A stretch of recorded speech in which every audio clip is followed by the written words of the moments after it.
Hello and welcome back to the Stronghold. I'm the Magi, and thank you for joining me to discuss the top 3 archetypes that you should be after when you are doing your value drafts of Kamigawa Neon Dynasty. But before we get into all that, what do you say we do the awkward thing and promote the channel? Allow me to take this opportunity to invite you to subscribe to the Planeswalker Stronghold for all your new player, free-to-play, budget, and midweek Magic needs. As you can see, we aren't one of these huge channels that fluctuates tons of subscribers on any given day and doesn't even notice. Around here, you matter. Just like these fine folks here, who recently subscribed to the channel and chose to make their subscription public. You see, the YouTube algorithm seems to think that budget arena content doesn't matter. And while I know I can't change that, I think we can. So click the subscribe button to support the channel, and tap the bell icon so you don't miss on an upload. And build a more efficient collection along the way. Now, what were we talking about? Oh, right. All right, let's get into it. As many of you are going to be aware, I recently released a video entitled The Plan for 2023.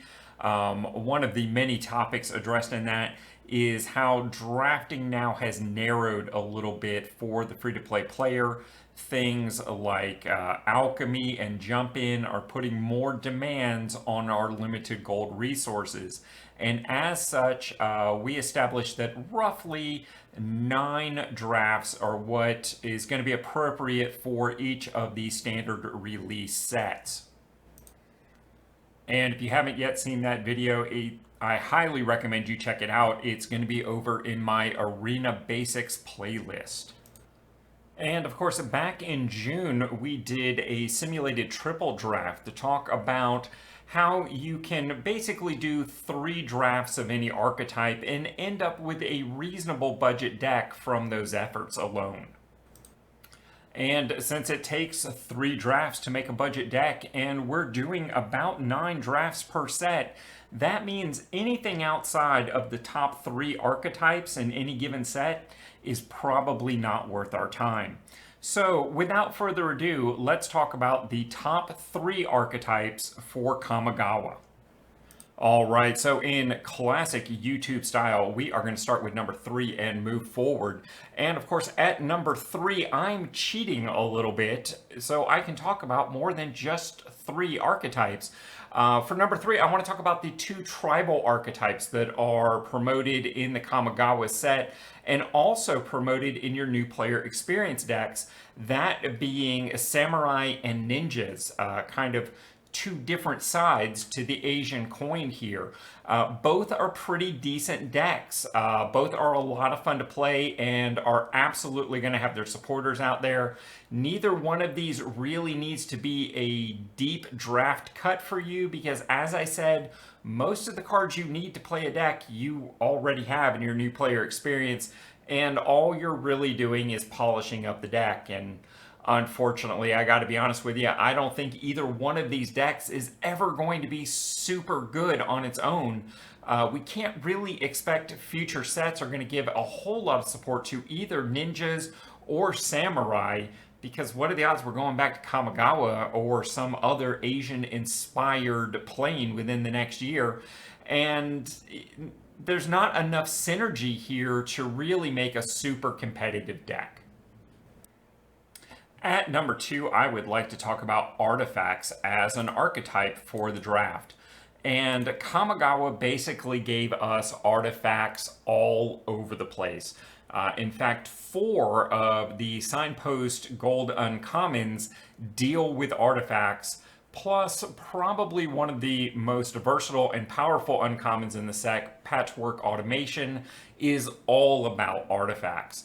So really, when in doubt, drafting artifacts here is a good idea and is either going to contribute to existing decks that you have, your collection in general, or help you build new deck archetypes from Kamigawa.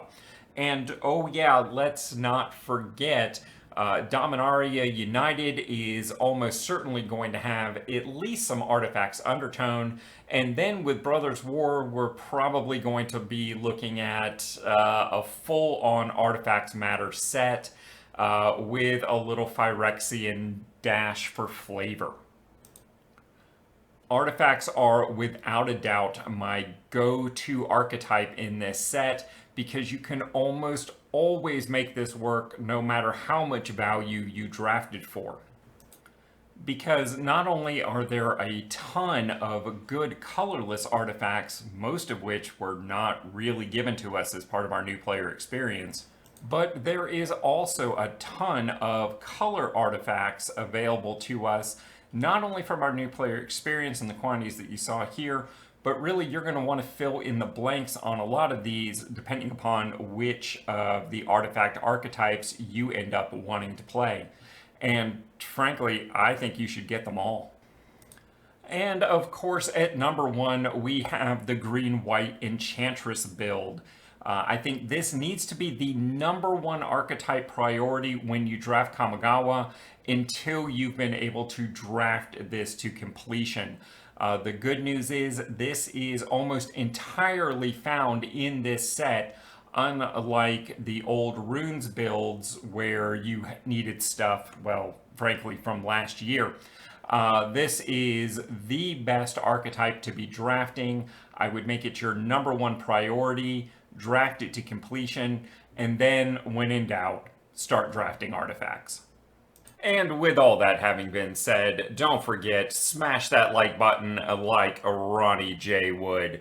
And no matter where in the world you are watching this from, I hope you have a magical day. And until next time, I'll see you in the arena.